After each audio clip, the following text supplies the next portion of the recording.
أفادت الهيئة الوطنية للسلامة الصحية للمنتجات الغذائية أن عمليات المراقبة التي قامت بها الفرق التابعة لها خلال الأسابيع الثلاثة من شهر رمضان، والتي ناهز عددها 16 ألف عملية مراقبة، أسفرت عن حجز 195 طنا من المواد الغذائية وأكثر من 10,000 لترا من الحليب والمشروبات الغازية.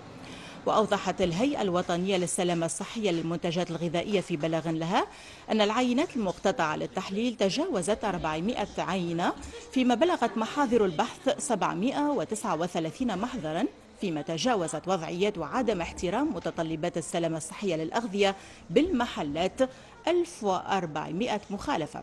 وللإشارة فقد وضعت الهيئة الوطنية للسلامة الصحية للمنتجات الغذائية على ذمة العموم رقما أخضر لتقبل الشكاوى والإجابة على الاستفسارات المتعلقة بالسلامة الصحية وجودة المنتجات الغذائية.